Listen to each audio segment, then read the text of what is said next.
na segunda carta de Pedro, capítulo 3. Segunda carta de Pedro, capítulo 3.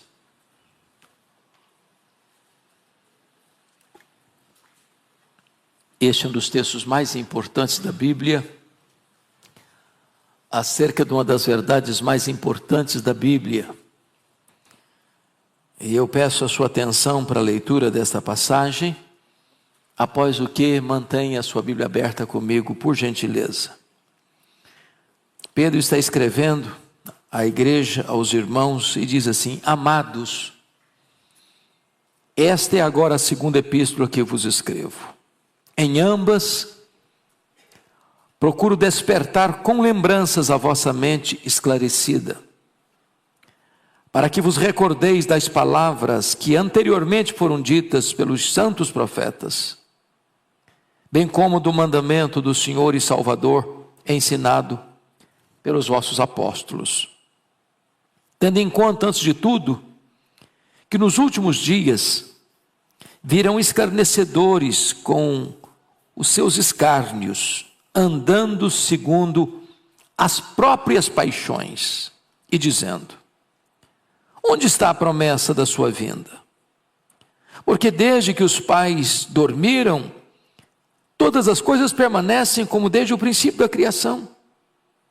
Porque deliberadamente esquecem que de longo tempo houve céus bem como terra, a qual surgiu da água e através da água pela palavra de Deus, pela qual veio a perecer um mundo daquele tempo afogado em água. Ora, os céus que agora existem e a terra, pela mesma palavra, têm sido entesourados para fogo, estando reservados para o dia do juízo e destruição dos homens ímpios. Há todavia uma coisa, amados, que não deveis esquecer, que para o Senhor um dia é como 1000 anos, e 1000 anos como um dia. Não retarda o Senhor a sua promessa, como alguns a julgam demorada. Pelo contrário, Ele é longânimo para convosco, não querendo que nenhum pereça, senão que todos cheguem ao arrependimento.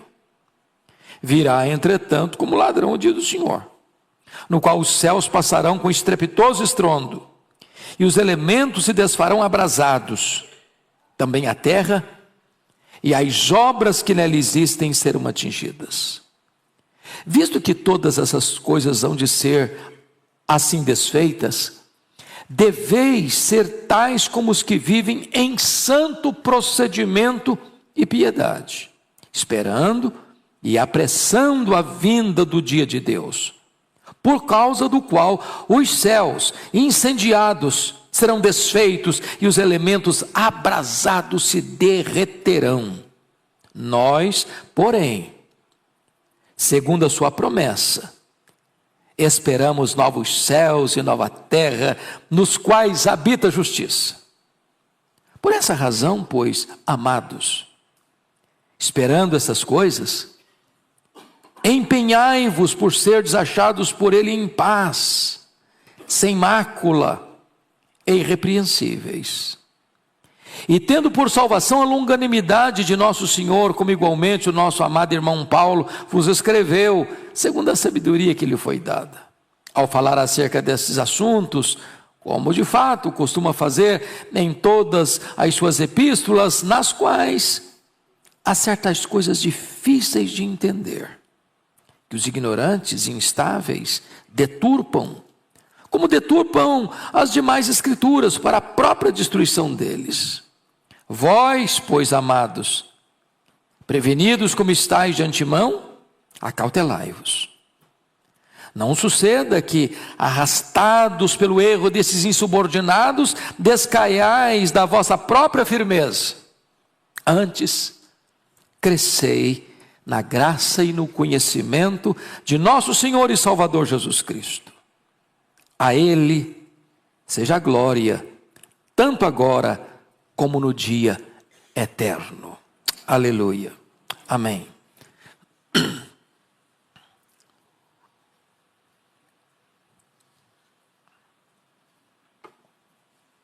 A segunda vinda de Cristo e as suas implicações. É verdade incontestável que Jesus voltará.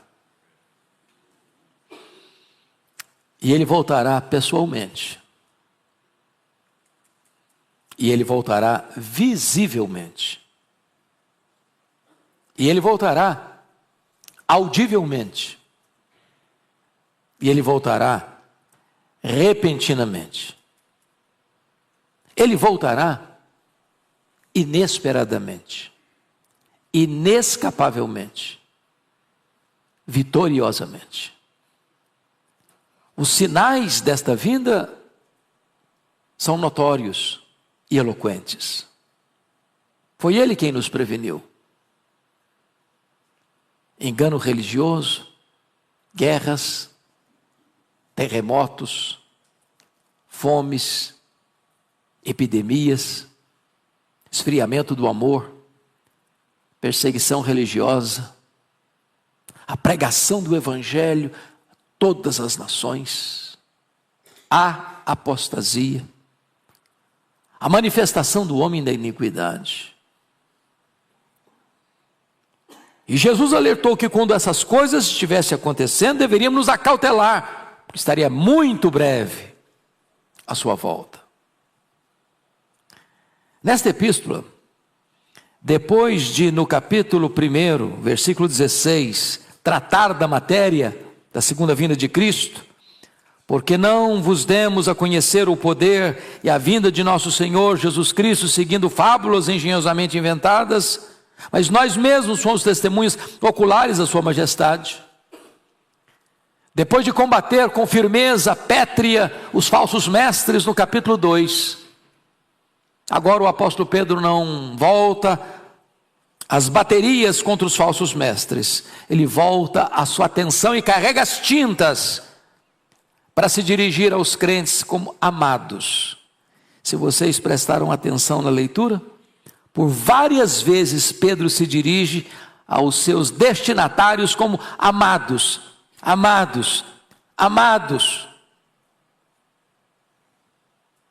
para consolá-los e para tratar com eles desta magna verdade, a segunda vinda do Senhor Jesus Cristo. E prestem atenção que Pedro adota uma coisa que nós todos deveríamos estar atentos, que é a importância da repetição. Não fique triste com o seu pastor se ele repetir um sermão. Essa prática foi usada por Paulo, essa prática foi usada por Pedro. Vejam vocês no verso 1, quando ele diz: esta é a segunda epístola que vos escrevo. Em ambas procuro despertar com lembranças a vossa mente esclarecida. Ele está dizendo o seguinte: vocês já sabem, mas eu estou lembrando de novo vocês. É assim no ensino secular. Não é assim? Você repete, e repete, e repete as mesmas verdades. Então não espere coisas inéditas no domingo, durante a semana, na sua igreja, não. Espere, talvez, ouvir as mesmas verdades, talvez com ênfases diferentes, com abordagens distintas, mas as mesmas verdades.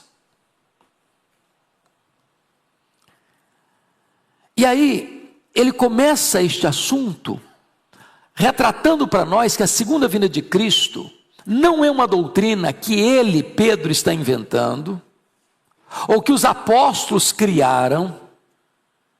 Não.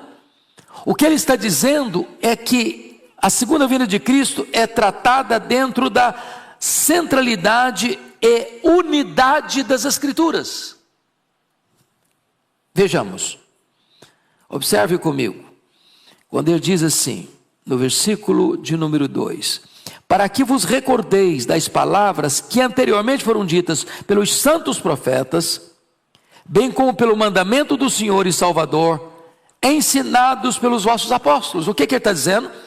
Que a segunda vinda de Cristo foi pregada pelos profetas, A segunda vinda de Cristo foi anunciada pelo próprio Salvador, Jesus Cristo, e a segunda vinda de Cristo tem sido ensinada pelos apóstolos, ou seja, não há um conflito entre Antigo e Novo Testamento, há sim uma harmonização. É a mesma verdade, não é uma novidade. A Bíblia tem unidade. É triste quando você vê alguns espertalhões do topo da sua falsa sapiência, querendo colocar o Antigo Testamento contra o Novo e o Novo contra o Antigo, como se o Deus do Antigo Testamento fosse um e o Deus do Novo Testamento fosse outro. Não há esse conflito, não há esse bater de cabeças. A palavra de Deus é una. É bem verdade que a revelação é progressiva até Jesus e não a partir de Jesus.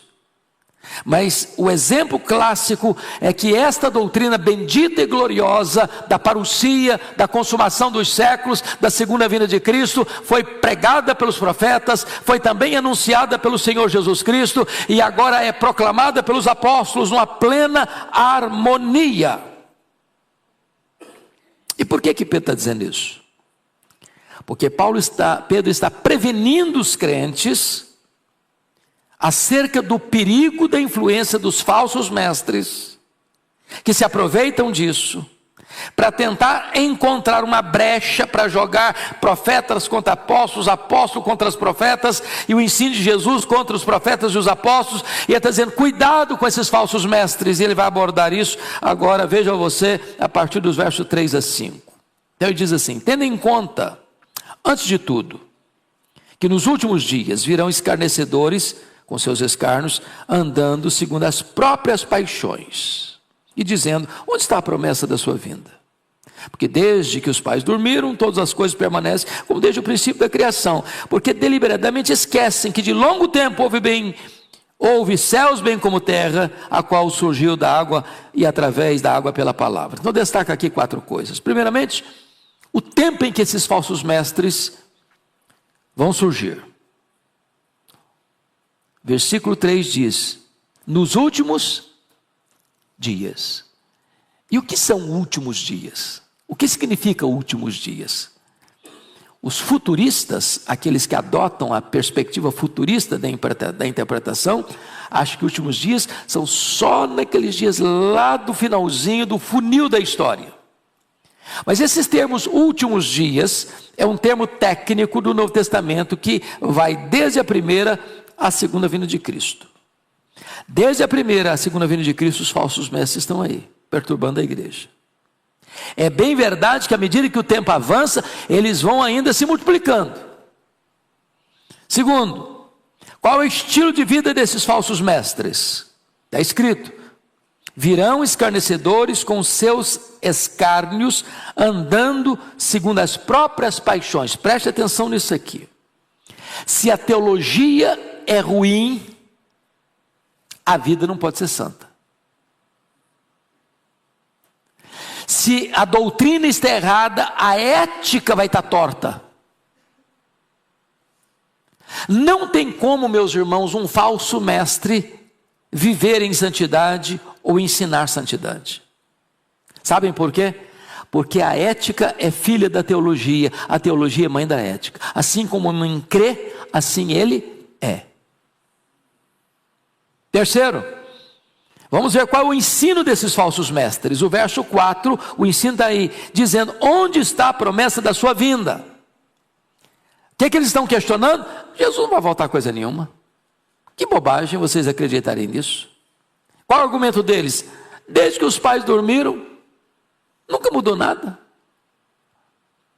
Talvez eles estão dizendo assim, os profetas falaram que ele ia voltar, ele falou que ia voltar, os apóstolos dizem que ele vai voltar, e cadê que ele não voltou até hoje? E tem gente até hoje usando o mesmo argumento. Nunca nada mudou. Os nossos avós falaram que ele ia voltar, os nossos pais falaram que ele ia voltar, nós estamos falando que ele vai voltar, e por que ele não chegou até agora? É o argumento deles.